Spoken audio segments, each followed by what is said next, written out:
Qu'on travaille toute seule ou en équipe, puis qu'on le veuille ou non, les relations humaines, ça fait partie de la vie. Puis quand on pense relations humaines, évidemment, on va penser à gestion de comportement, gestion des émotions et communication interpersonnelle. Ce petit bout-là, il n'est pas toujours facile, hein? Je m'appelle Audrey Dion, je suis experte et formatrice en gestion du comportement humain. Et mon but, là, c'est de faire des gestionnaires et des employés des spécialistes du comportement humain. Mais écoute-moi bien. Les managers, là, ils vont passer en moyenne 12 heures par semaine à gérer des conflits. En plus d'être avare de notre temps, le conflit est à la source de plus de 50% des démissions volontaires dans les organisations et d'au moins 90% des démissions involontaires. Allô, l'impact sur la rétention du personnel, les coûts de roulement, la gestion du temps et la productivité des équipes. Puis là, c'est pas tout, là. La relation humaine est un des 3 principaux facteurs causant du stress en milieu de travail. Je t'apprends rien, là, le stress, c'est un problème majeur aujourd'hui. Puis là, la nouvelle donnée à prendre en compte, puis qu'on oublie des fois, c'est les valeurs des nouvelles générations. Elles sont de plus en plus frileuses à faire des sacrifices pour leurs employeurs aux dépens de leur vie personnelle. Ça veut dire que les impacts d'une mauvaise communication, d'une mauvaise gestion du comportement sur la rétention du personnel risquent d'augmenter avec le temps. Et là, ça c'est même s'il y a du monde pour appliquer sur les postes. Ça veut dire que la gestion des comportements, la gestion des conflits de micro à macro, c'est une priorité pour garder une entreprise en bonne santé.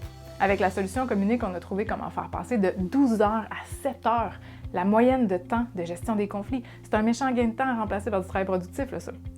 En plus, on va garantir une amélioration moyenne de 50% de la qualité des relations de travail, des compétences de leadership, la performance de tes équipes, puis tout ça dans un processus qui prend 28 heures à maîtriser.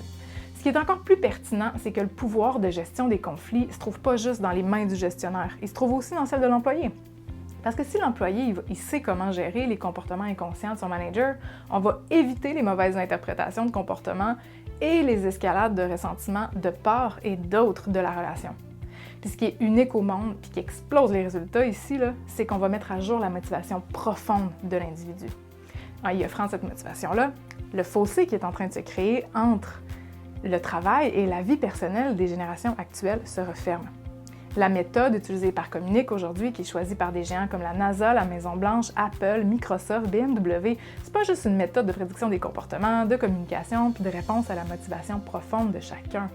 C'est aussi un outil de simplification de la gestion. Imagine, prends la majorité des outils de gestion de ressources humaines d'une entreprise, rassemblés en un seul. Ça fait un outil qui est économique, simple, efficace, puis qui vient en plus avec une garantie de résultat. Aujourd'hui, tu peux choisir d'améliorer la communication dans ton entreprise, d'avoir un impact sur le temps, la qualité du leadership de tes managers, la rétention de ton personnel, puis de t'assurer que ton entreprise garde ses talents.